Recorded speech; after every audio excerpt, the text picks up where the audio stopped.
Olá, sejam bem-vindos a mais um podcast da Unimed Campo Grande. E hoje nós vamos falar sobre um tema emergências e urgências. Estamos aqui com o médico emergencista Rodrigo Quadros, que é coordenador do SOS Unimed. Tudo bem, Rodrigo? Tudo bem, muito obrigado aí pelo convite, estou satisfeito de participar. Parabéns pelo programa, pela iniciativa e vamos bater um papo, é legal. É legal, eu acho que esse tema é muito atrativo, né? Porque quem já não passou por um sufoco em casa, seja com um familiar ou com alguém mais próximo, vizinho, né? E é importante a gente saber o que a gente deve ter de mais importante no acionamento, na conduta nessas horas. Sim, porque todo mundo vai passar por uma situação, você já não passou, ou como profissional, ou como você falou, um parente, um vizinho, ou uma situação, você está numa festa, num evento. E a gente precisa saber abordar, conhecer um pouco dos primeiros socorros, ter uma ideia aí da gravidade das coisas e saber até pedir ajuda. É verdade. Primeiramente, assim, como é que a gente vai definir a diferença de uma urgência médica de uma emergência? O que difere isso? Às vezes as pessoas confundem. Sim. Esse termo é muito empregado no mundo inteiro, né? Emergência, a gente considera aquelas situações em que a pessoa está com uma situação que a vida dela está em risco. Então, são situações críticas ou potencialmente críticas, né? Exemplo, um infarto agudo do miocárdio, um AVC, né? Um acidente de trânsito com uma cinemática importante, uma queda de altura importante. As situações são emergências. Urgências são todas aquelas situações em que há algum tipo de desconforto que a pessoa precisa buscar ajuda. E as urgências, a gente tem um leque muito grande, desde as urgências de maior gravidade até as urgências de menor complexidade. Tanto é que existe a classificação de risco, né, em todos os pronto-socorros, né, do mundo e do Brasil. Né? O Ministério da Saúde orienta, né, as empresas privadas e do SUS têm que ter um tipo de classificação de risco, justamente para separar todos os tipos de urgência. E já que você tocou nesse ponto, qual que é a importância disso? Assim, o paciente, muitos que já foram aos pronto-socorros, eles são classificados na cor, né, amarelo, verde, laranja. O que significa isso? E por que, mais importante, Rodrigo, qual que é a fundamentação disso? E por que isso existe? Não, ótima sua pergunta.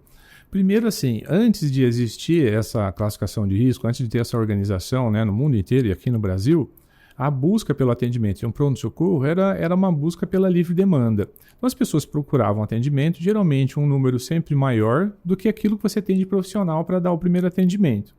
Então tem lá 10, 20, 30 pessoas para serem atendidas. E qual seria o critério para você atender primeiro, uma pessoa ou outra? Então antigamente usava-se o critério do famoso bom senso, que quem não dá para botar isso numa régua para medir, ou então no tempo. Eu cheguei às 7 horas da noite e vou ser atendido primeiro que aquele que chegou às 7h10. Só que o que acontece? Na verdade, existe toda essa gama, desde emergência, situações em que a pessoa tem um risco, ela pode morrer em alguns minutos ou imediatamente. E outras situações, como por exemplo, a pessoa está com uma dor no joelho, né, teve um entorse de joelho, está com dor, precisa ser atendida, precisa ser medicada, mas ela pode esperar um pouco e a gente tem que dar prioridade para outras pessoas. E tudo tem prioridade. Você vai num banco ou você vai em algum lugar, vai dar prioridade para uma pessoa idosa que não consegue ficar muito tempo sentado ou em pé esperando. Então tem vários critérios. Para situações de urgência e emergência, os critérios são fisiológicos, né? O tipo de suspeita, né? A pressão arterial da pessoa, a frequência cardíaca, a saturação de oxigênio. Ou seja, se tem algum tipo de alteração fisiológica que pode botar ela em risco, ela é classificada numa graduação maior. E a classificação mais usada hoje no Brasil é a classificação de Manchester, que é uma classificação padronizada, né? Para aplicar ela, os profissionais têm que ser treinados dentro de um curso para ser habilitados a isso. E o Ministério da Saúde até orienta que seja usada ela ou qualquer outra, mas que use critérios como você falou, classificação por cor, para ter uma identificação visual e uma padronização. Você chega no lugar e todo mundo sabe a mesma padronização. Então você vai estar na cor vermelha, que é a maior prioridade, você tem que ser atendido imediatamente. Então a classificação de Manchester é de maior prioridade. Exemplo, a pessoa está em coma, estava bem, tudo, perdeu a consciência, pode estar, por exemplo, uma hipoglicemia, né? A taxa de açúcar de sangue está tão baixa que o cérebro dela nem funciona mais. Então, essa pessoa tem que ser atendida imediatamente, porque se ela ficar alguns minutos a mais desse jeito, ela pode ter uma crise convulsiva, pode ter até uma parada cardíaca e morrer. E outra pessoa chega lá com uma história de uma cólica menstrual, que ela tem sempre, mas dessa vez não resolveu com dipirona via oral e ela quer ser medicada na veia. É uma urgência? É uma urgência, mas a graduação vai ser diferente, numa cor diferente, numa prioridade diferente. Então, se tiver esses dois para serem atendidos agora, a equipe vai atender primeiro esse que está em coma. e depois essa pessoa que está com uma dor abdominal.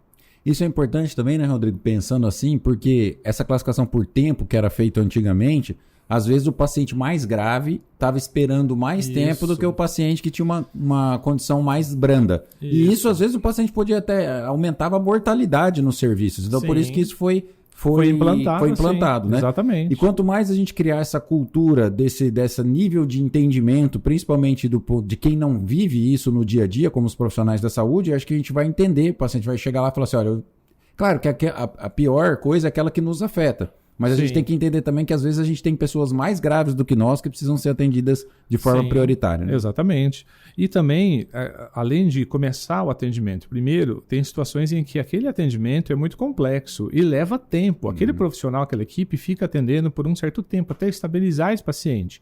Então tem outros profissionais, mas eles vão atendendo também de acordo com essa prioridade.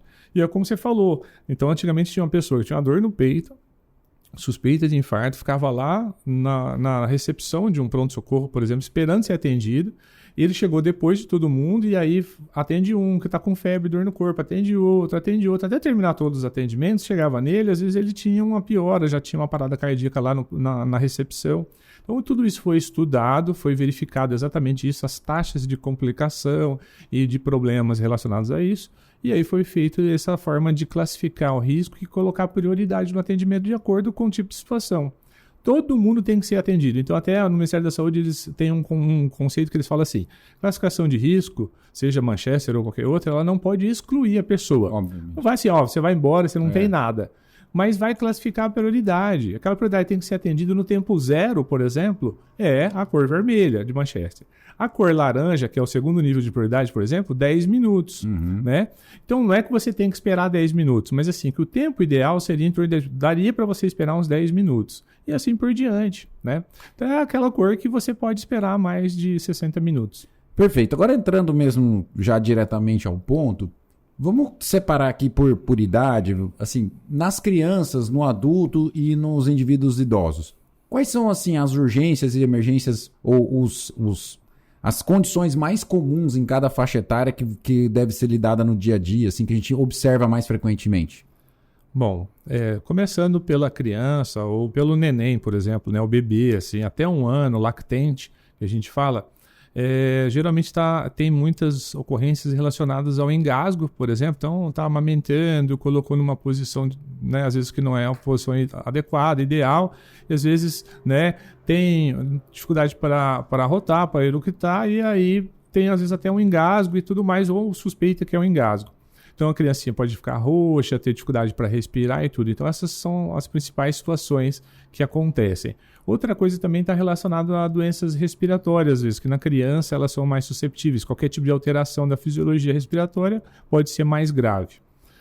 Já quando a criança está um pouco maior, já a criança escolar, por exemplo, às vezes até pré-escolar, já tem outras situações. São crianças que começam a aprender a caminhar, então tem as quedas, e principalmente aquelas casas ou lugares em que tem piscina. Então a gente tem muito acidente de afogamento. Então vocês podem ver, né? A gente vê no nosso dia a dia recebendo nas mídias sociais, volta e meia você vê um vídeo que a pessoa está aqui cuidando do filho, vira para virar a carne no espeto lá no churrasco, a criança cai e ele não percebe. Aí o cachorro começa a latir, ou alguma criança mais velha vê e vai lá e tenta ajudar. Então a gente tem que ter um certo cuidado, né? Esses são os maiores riscos e as maiores situações que a gente atende. Aí quando a criança está maior ainda, já está na escola e tudo, são as quedas, trauma, queda de bicicleta, trauma abdominal por queda, né? E assim por diante. Já um adulto jovem, né, está muito relacionado a trauma. Acidente de moto, né, quedas e tudo mais. Já adulto aí de uma meia-idade, já a gente tem muita incidência cardiovascular. Então a gente está tendo muito infarto, por exemplo, né? Até pacientes jovens, 30, 40 anos, infartando, tendo caso de morte súbita que a gente morte vê súbita, exatamente. Ultimamente social, a gente viu aí recentemente na nossa cidade. Então, são os maiores acometimentos. E já aí na terceira idade, paciente mais idoso, a gente vê muito queda da própria altura, né? E até entre esse intervalo muito interessante, nessas épocas agora de chuva, de janeiro, fevereiro, queda de telhado ou queda de escada. Então as pessoas sobem. Então, assim, até um conselho, se eu posso ter essa liberdade no seu programa aqui de falar, assim, se você tem algum problema na sua casa, no seu telhado, está chovendo, chama um profissional, né? pede ajuda, não vai inventar moda, não vai subir, né? É muito perigoso, né, Rodrigo? É muito perigoso. E todo mundo que cai não está imaginando que vai cair. Então, às vezes, as pessoas assim, não estão naquele bom preparo físico, ou não tem muita experiência, não tem preparo. Então, a gente tem que tomar cuidado. Então, a gente atende muito nessa faixa etária, tanto com nossos serviços pré-hospitalares, móveis, as ambulâncias, como no pronto-socorro de quedas. E aí, cai, se é um idoso, sofre uma queda dessa, aí vira um efeito cascata. Fica imobilizado, fica acamado, aí às vezes tem uma embolia pulmonar, um trombo no pulmão, aí pode ter também pneumonia, né? Às vezes tem uma pneumonia dentro do hospital, e aí vai piorando, e esse paciente às vezes até morre. Fraturas que um paciente jovem está no mercado de trabalho, uma fratura de bacia, uma fratura de fêmur, e aí atrapalha todo o desenvolvimento profissional dele, tudo, e tem um impacto social na família. Então, evitar. Chama um profissional, a gente tem muito isso. E pacientes idosos que caem da própria altura. Então, coisas simples. Por exemplo, tapete. Aí a pessoa gosta muito de tapete, todo bordado, tudo. Isso é um risco enorme. Aquelas casas que tem um piso para cá, um piso para lá, outro piso para cá. Tenta reformar, deixa tudo no mesmo piso, no banheiro, dá um lugar para colocar apoio. Corrimão, né? Corrimãozinho, tudo. E é coisa barata para arrumar na casa. Então, tem que preparar. Você tem um idoso em casa, tem que preparar. Sofre uma queda, as consequências são muito ruins, são bem danosas. A prevenção é melhor. Uma outra coisa também, já relacionada assim, tem pacientes que levantam muito à noite para urinar também, principalmente idosos, né? E às vezes a luz está apagada, tropeça, cai, né? Então, deixar sempre a luz do banheiro acesa, isso também diminui, porque já tem uma redução da acuidade visual, né? Da capacidade visual. Então, isso também é importante como orientação a gente fazer nesses pacientes mais idosos. Mas assim, eu queria abordar um tema específico que não é tão incomum, principalmente aqui no nosso estado, que o pessoal gosta de churrascaria, essas coisas assim, né? E às vezes a gente se encontra, ou alguém que está perto da gente, tá com um paciente engasgado. O que você deve fazer quando o paciente está engasgado? Que é aquela cara, como que você observa primeiramente a situação, né? O que você vai observar, o que ele vai apresentar e como que você deve proceder? Porque eu acho que é uma situação que às vezes a própria pessoa pode às vezes conseguir resolver antes do socorro chegar, né? Sim. Geralmente, assim, tem dois tipos de engasgo. O primeiro tipo de engasgo é o mais simples, é aquele engasgo parcial que a pessoa não tem uma obstrução total das vias aéreas. Então, o que seria o engasgo? Caiu um alimento ou líquido numa via que não é o esôfago. Ele vai lá entrar no lugar errado. Chega lá na abertura das cordas vocais e vai entrar na traqueia. E isso causa imediatamente um desconforto. Quando não é total, a pessoa consegue falar. Então ela emite som, ela fala, é aquela coisa que todo mundo acha graça, dá tapinha nas costas, vira piada. Isso aí, tudo bem até, virar piada. Mas você percebeu isso, você tem que fazer uma pergunta imediatamente para essa pessoa. E você verificar se ela fala, se ela consegue falar ou se tem som na voz dela. Se ela não consegue falar ou ela ficar roxa, é uma obstrução total. Isso é a situação mais crítica, mais grave que existe. Essa pessoa vai morrer em alguns minutos na sua frente. Então você imediatamente pode dar o comando para alguém pedir ajuda, ligar, né, para um serviço público, por exemplo, 192. Se tem Unimed e tem o SOS, a cobertura do SOS, pede para ligar no SOS Unimed. E você vai ter que proceder uma manobra para desobstruir. É a manobra de Heimlich. É uma manobra que é conhecida no mundo inteiro. Tem bar que você vai em alguns lugares, em alguns países, que tem a foto mostrando o passo a passo de como fazer essa manobra, né? A gente tem um videozinho, né, da Unimed que a gente produziu mostrando como que faz essa manobra, né?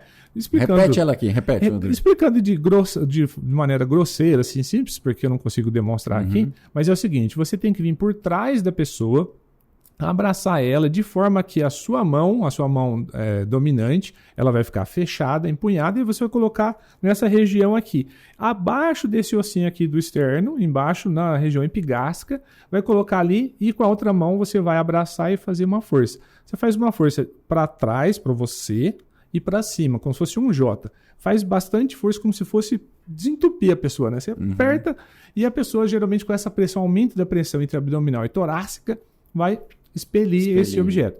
Então você pode tentar repetir isso várias vezes. E se a pessoa nesse momento perder a consciência, ela tem que imediatamente deitar esse paciente, porque daí a obstrução foi tão grave que ela fez hipóxia e agora ela deve estar parada, deve ter uma parada cardíaca. Então você começa a fazer compressão torácica. Aí na compressão torácica, braços esticados, as mãos podem ser entrelaçadas, o braço não mexe, mas o seu tronco faz uma compressão no meio do tórax do paciente, entre os dois mamilos, por exemplo, é um ponto de referência. Você começa a comprimir num ritmo em torno de 100 compressões a 120 por minuto, até chegar aos profissionais adequados para fazer a ressuscitação e a desobstrução dessa via aérea. Mas são coisas que todo mundo deveria ser treinado nas escolas, a gente deveria ter uma cultura para ensinar isso, né? Até existem alguns programas agora aqui em Campo Grande, que o SAMU 92 a gente está levando para as escolas, treinando e tudo mais, né? E a gente tem que saber conhecer isso. Que legal, assim. Então, assim, dessa parte do engasgamento, a gente já surge a dúvida aqui, que às vezes a pessoa não está engasgada, você explicou muito bem como é que a gente deve abordar. É importante reforçar que você deve pedir ajuda se tiver mais de uma pessoa, principalmente. Sim. Pedir ajuda sempre, porque enquanto você vai tentar a manobra, vai chegar alguém mais experiente que pode dar essa mão. Mas assim, não, vamos supor que não tem uma situação de engasgo. Mas eu estou em casa e eu sou leigo, não tenho experiência, não sou da área da saúde. Ótimo. E como que eu identifico uma pessoa, a gravidade do que está acontecendo, uma pessoa desmaiou, como que eu vou saber que isso é tão grave que pode ser uma parada cardíaca?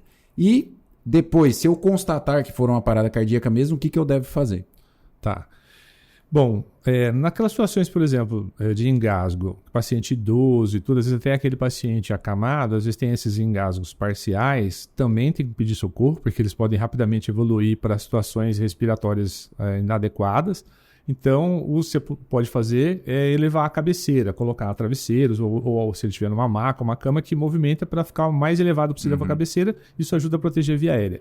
Se você percebeu que essa pessoa, acamada ou não, perdeu a consciência, não responde mais, e ela antes respondia, era consciente, já é um sinal de que ela pode estar numa parada cardíaca, parada respiratória, parada cardiorrespiratória. Então, se é uma pessoa leiga, ela é orientada pelas sociedades, como, por exemplo, a American Heart Association ou a Sociedade Brasileira de Cardiologia, que o leigo identificou que ele está inconsciente e ele tem que observar se o peito mexe, se ele respira.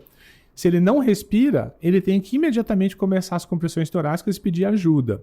E existe até uma orientação. Se você está sozinho, você liga no número de socorro, por exemplo, se for no SAMU 192, liga 192, coloca no Viva Voz, e aí no Viva Voz você vai conversar com o atendente, com o médico, e você já começa automaticamente as compressões. Hoje todo mundo tem celular, mais fácil fazer, né? Antigamente era difícil. Exatamente. Telefone fixo não dava para fazer isso. Não dava para fazer isso. Agora todo mundo tem celular. Põe no Viva Voz. Até existe nos Estados Unidos uma campanha que mostra, que lá eles ligam no 911.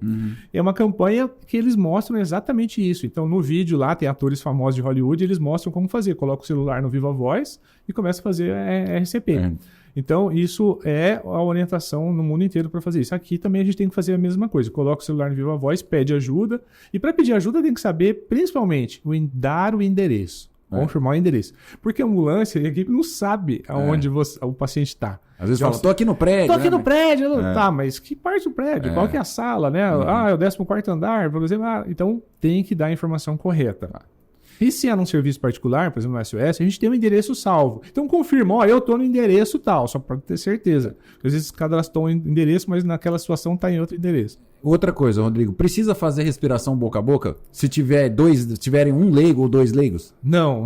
Hoje em dia não é mais orientado a fazer respiração boca a boca. Até com o advento do Covid, foi mostrado que assim, uma série de infecções e outros riscos biológicos, essa pessoa pode estar exposta. E outra coisa, alguns trabalhos mostraram que somente a compressão torácica já é suficiente. Então, eles mostraram vários tipos de trabalhos e mostraram que fazer a compressão torácica sem interrupção, sem parar para fazer o boca a boca ou até às vezes com dispositivo protetor, eram melhores do que fazer essa interrupção. Então, hoje a orientação para o leigo é compressão direta sem parar, não faz respiração boca a boca. E às vezes ele ficava tão receoso para fazer esse movimento também que parava a compressão, ia lá e não sabia como fazia, tinha receio de fazer e aí o paciente ficava sem compressão, né? Que é uma das coisas mais importantes na hora de reanimar, né? Fazer a compressão efetiva. Exatamente. É isso aí. Perfeito. Bom, outra seara aqui, Rodrigo, acidentes pérfuro-cortantes. Então, ou queimaduras. Vamos falar do pérfuro cortante primeiro. O paciente se cortou, depende na extremidade, alguma coisa assim. O que é importante verificar? Por exemplo, qual o tipo de material que ele se acidentou, né? Sim. Qual a profundidade, às vezes, né? E qual a perda de sangue. Usa torniquete, não usa? Como que deve fazer? É uma ótima pergunta. Todo tipo de lesão por objeto penetrante que cause sangramento, um dos cuidados que a pessoa precisa fazer é controlar o sangramento. Hoje existe um conceito, né, Stop the Bleed, né, conceito de parar o sangramento de qualquer forma, que é o conceito de que toda hemácia, toda célula vermelha que carrega o oxigênio, ela é nobre e ela vale. Então não pode perder.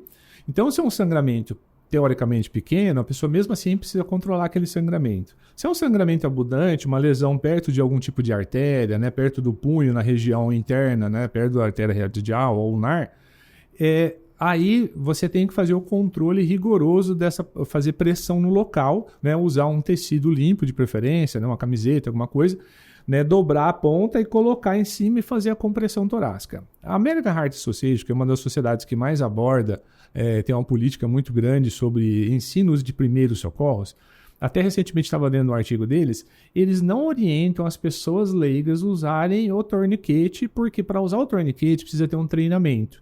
Mas hoje o que mais está sendo difundido é usar o torniquete, mas por profissionais que foram treinados pelo menos uma vez. Então qual que é a orientação da American Heart Association hoje? Por exemplo, você tem um prédio comercial. Então, os profissionais desse prédio têm que ter o treinamento de primeiros socorros e tem que ter um dispositivo de torniquete, né? Então, eles nem orientam, né, a marca Heart nem orienta fazer torniquete fora do convencional, tipo adaptado. Que eu, por exemplo, como tenho experiência, trabalho para hospital, eu saberia montar um adaptado. Mas eles orientam a usar os dispositivos, tem mais respaldo científico e melhores resultados. Então, as pessoas leigas precisam comprimir aquele local de sangramento e pedir ajuda imediatamente. A equipe de primeiro atendimento, seja básico ou avançada, sim, essa tem que aplicar o torniquete. E forças policiais, Corpo de Bombeiros e Polícia Militar. Nos Estados Unidos, por exemplo, todas as forças policiais são treinadas, eles são obrigados. Então não é só o paramédico, não é só o profissional da saúde. Todos os seguranças de banco, segurança de prédio, profissionais são treinados e eles têm acesso aos dispositivos, ao torniquete. Porque o torniquete é uma coisa que a gente sabe como é que é isso, né? Entra e sai, conceito, né? Tem anos que está usando, depois agora não usa mais. Então o torniquete, nas novas edições dos livros de trauma, ele veio para ficar. Então tem a técnica certa de usar, tem que usar, dependendo do tipo de lesão, você usa 2 torniquetes, tem uma técnica para usar os 2, mas o leigo não é orientado hoje. Eu não posso fazer essa orientação formal, porque tem uma base científica que me fala para não fazer. O mais importante é comprimir o local. Comprimir o local, se a pessoa leiga. Agora, tem um profissional da saúde próximo, aí ele pode tentar adaptar um torniquete. Na prática, por exemplo, vou dar um exemplo. A gente trabalha num pronto-socorro que não tem um torniquete, um dispositivo. Chegou um paciente e a gente põe um manguito de um esfigmomanômetro, comprime a ponto de aumentar a pressão, a ponto de controlar um pouco o fluxo arterial. Mesmo assim, continua fazendo a compressão local e aí aborda aquela lesão para tratar o mais rápido possível. Então, vários trabalhos mostram que esse torniquete, por exemplo, o membro, né, dessa pessoa, ela aguenta a isquemia do torniquete por várias horas, até mais de 2 horas e meia. Até a orientação agora é até chegar no tratamento definitivo, entendeu? Tem respaldo para isso. Mas os grandes centros, as principais cidades aí, muito menos tempo você chega num atendimento. E queimadura? Queimadura por água quente, derrubou o café ou queimadura solar? Passa alguma coisa? Pasta de dente, por exemplo? Estoura as bolhas? Eu já ouvi tanta coisa. A gente já ouviu tanta coisa, tipo teia de aranha, borra de café, pasta de dente. Então não passa nada dessas porcarias. Passa nada. Né? Então a queimadura, tem algumas queimaduras, por exemplo, que elas não são grandes, não chamam atenção, mas são altamente críticas e potencialmente graves. Por exemplo, de mão. Então, queimadura de mão, às vezes, é pequena, põe uma água gelada aqui, melhorou a dor, mas pode trazer consequências desastrosas para a funcionabilidade dessa mão. Então, todo tipo de queimadura, o ideal é procurar um atendimento. Tá? Então, dependendo do tamanho dessa queimadura e com qual for o produto, vai ser o grau de urgência, a classificação de risco, ela vai ser atendida primeiro, né, ou um pouquinho depois do que os outros pacientes. Então, na verdade, queimadura, às vezes, coloca alguma coisa na água fria e tal, mas rapidamente levar para o hospital, né? Levar para o hospital. Até, por exemplo, se for queimaduras com grande superfície corporal, o ideal é até nem usar nem tecido molhado. As pessoas molha o tecido e põe em cima. Não. Até a orientação é nem molhar, nem lavar e nem botar tecido úmido. Porque se a superfície corporal é muito grande, principalmente em criança, essa criança evolui rapidamente para hipotermia. Então ela tem outros efeitos danosos que a queimadura já faz, né? A acidose metabólica e outras alterações inflamatórias com terceiro espaço e tudo mais. A criança desidrata mais a hipotermia. Então isso traz consequências danosas para a criança. Então a gente tem que tomar cuidado com isso também. Tá bom. Rodrigo, esse papo poderia ficar aqui por horas, mas nós temos um tempo aqui. Obrigado pelo papo, valeu pela conversa, acho que foi instrutivo. Eu acho que assim a gente aprende bastante. Espero que você possa aqui retornar conosco outras vezes para tirar outras dúvidas, né? Eu queria falar do AVC também. Um dia você me chama aqui, eu falo que é muito legal. Tá bom, do derrame, né? Então tá, nós vamos falar. Legal. Tá bom? Obrigado. Tá bom. E espero que assim as pessoas tenham gostado. Deem um like pra gente nas nossas plataformas, nas nossas redes sociais e até a próxima.